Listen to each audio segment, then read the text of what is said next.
వీళ్ళకంతా కూడా అర్థమైపోయి అమ్మ బాబోయ్ ఇక్కడ నుండి విష్ణువర్ధన మహారాజుల చేతిలో చచ్చే కంటే 612 మంది కూడా గోత్రికులు మనం పారిపోవడమే బెటర్ అని అనుకుని వాళ్ళంతా కూడా పారిపోతున్నారు. ఏ విధంగా పారిపోతున్నారు అంటే ఎప్పుడైతే అగ్నిగుండ ప్రవేశానికి ఇక సమయం అవుతుంది అని భాస్కరాచార్యుల వారు వేరే మృదంగాది టంకాలు భావిస్తున్నారు. ఆ శబ్దాల విని పారిపోయిన వాళ్ళంతా పేరిపోమట్లు, అలాగే మేము బాగా సంపాదించుకొని వస్తాం మహారాష్ట్రం అనే వాళ్ళంతా మహారాష్ట్ర కోమట్లు, అలాగా తుప్ప కోమట్లు, కానుగ కోమట్లు, నెయ్యి కోమట్లు, బూది కోమట్లు, పత్తి కోమట్లు, వెలగ కోమట్లు, ప్రమట కోమట్లు, నాటు కోమట్లు, వీర కోమట్లు, ఒలియా కోమట్లు, ఇలాగా 600-1200 మంది పారిపోయినారు. ఎక్కడికి పారిపోయినారు వీళ్ళంతా అంటే దక్షిణం దిక్కుకు 200 మంది గోత్రీకులు, అలాగే పడమటి దిక్కుకు 186 మంది గోత్రీకులు, అలాగే ఉత్తర దిక్కుకు 134 మంది గోత్రీకులు, తూర్పు వైపుకి 20 మంది గోత్రీకులు, అలాగే మిగతా ఈశాన్య ఆగ్నేయ వాయువ్య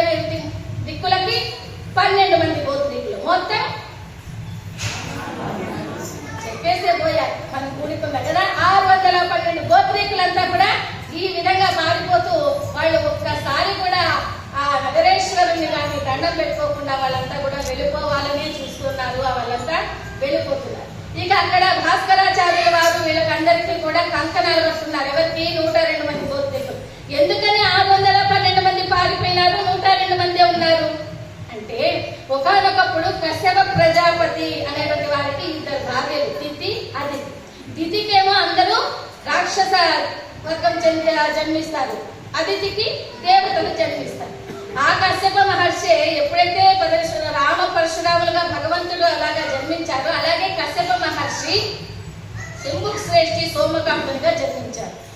ఆ శంభు శ్రేష్ఠి భార్యవే దితి, ఆ సోమకాంతుని భార్య సుశీలయే అందుకని ఆమెకు జన్మించిన 612 మంది గోత్రీకులు రాక్షస గుణాలతో పారిపోయారు. అదితికి జన్మించినటువంటి దేవతా గుణాలతో 102 మంది గోత్రీకులు దైవ గుణాలతో వారు అగ్నిగుండ ప్రవేశం అమ్మవారితో పాటు చేయడానికి వారు సిద్ధపడ్డారు. ఈ విధంగా 714 గోత్రీకులు వారంతా కూడా ఆ నగరేశ్వరుని పూజించేటువంటి వారు కృతయుగం నుంచి అన్నదమ్ముల్లా ఉండేటువంటి వాళ్ళు వీళ్ళందరూ కూడా అగ్ని ప్రవేశానికి ముందు ఇలాగా 2 భాగాలుగా విడిపోయారు. అందుకే చూడండి, ఎప్పుడైతే 612 మంది గోత్రికులు అలా పారిపోయారో వాళ్ళు ఇప్పటికీ మనకి కనిపిస్తుంటారు. ఎక్కడంటే ఏదైనా అన్నసత్రాలకు వెళ్ళామనుకోండి, ఆ అన్నసత్రాల దగ్గర ఇటువైపుగా ముందు నుంచి వస్తే ఎక్కడ మనం డబ్బులు కట్టాలో ఏదైనా అన్నదానానికి అంటూ వాళ్ళు ఆ వెనక నుంచి వచ్చి అట్లా వెనకనే పారిపోతూ ఉంటారు.